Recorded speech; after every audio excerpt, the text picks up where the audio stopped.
Well, speaking of that, I mean, here we have being sent to Trump's inauguration, a foreign minister and an ambassador who both trashed Trump. I was actually told, Greg, a month and a half ago that senior Trump officials said they will not deal with Rudd. And it was interesting, Julie Bishop is the foreign minister, is today quoted saying, watch this space when asked if Rudd would stay as our ambassador. Watch this space. But meanwhile, in contrast, you got former Prime Minister Scott Morrison doing what Albanese won't and Rudd can't, visiting Trump in his home. Is Scott Morrison our obvious next ambassador to Washington? Well, you know, ScoMo has done very well with Trump, but he couldn't represent a Labor government because he'd be promoting all kinds of policies that he fundamentally disagrees with.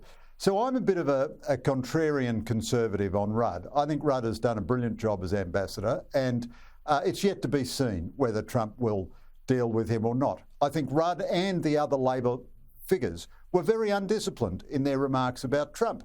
I mean, they're very foolish of them to make such undisciplined remarks about Trump. Now, so many people said bad things about Trump that Trump can be quite pragmatic about. You know, I mean, J.D. Vance called him America's Hitler and he's now vice president. So we'll just have to see that as it goes. But Rudd is the only member of the Albanese team who is showing any continuing realism about China.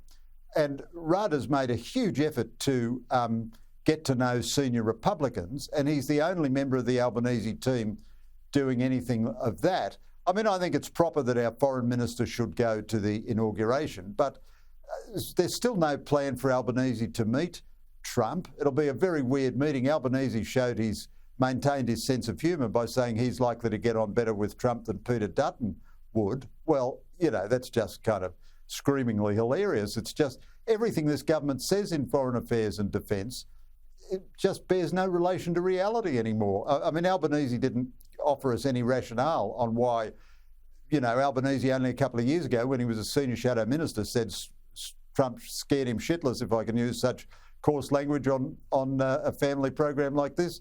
Now he says he's going to get on much better with him than Peter Dutton will. Well, the whole thing is just kind of a joke. We're just seen as a rich, lazy country living off our past wealth with no significant defence assets. The only assets we have, the only assets we have are our geography and our alliance. So true. It is, just quickly, I'm running out of time, but I want to really quickly get something quickly before I go, because one of the things that's really offended Israel about this government is that it acts like Israel and Hamas are both responsible for this war, and Israel should just stop fighting Hamas. They've said again and again, ceasefire now.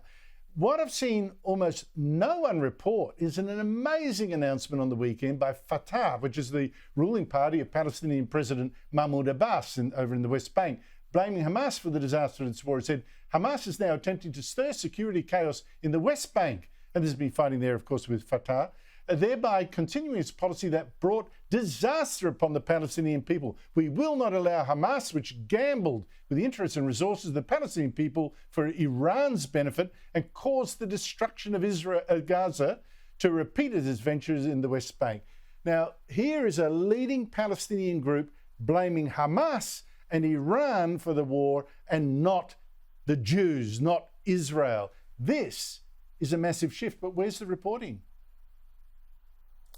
Well, not only that, Andrew, but that would be the view throughout the Arab world. That would be the view of every Arab government in the Gulf. You know, I don't put too much creed in what Fatah says, to be honest, but certainly the Albanese government has had tremendous moral confusion and can't identify Australia's national interest.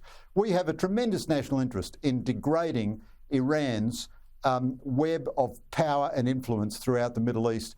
Iran, the chief sponsor of the chief state sponsor of terrorism in the world, and also degrading Russian proxies in Syria and so on. All that has come about because of Israel's actions.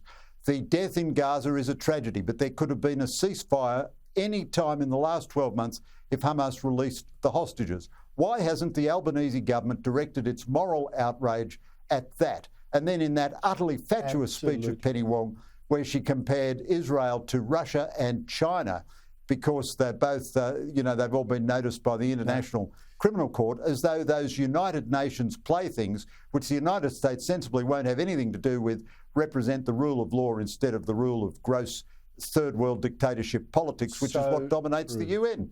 Now, the Albanese government knows all this, I've but never it heard our won't say Foreign boo Minister, because it's scared of Greens voters. I'd like the Foreign Minister to talk as tough as Fatah about Hamas. Isn't that something? Greg Sheridan, thanks for your time.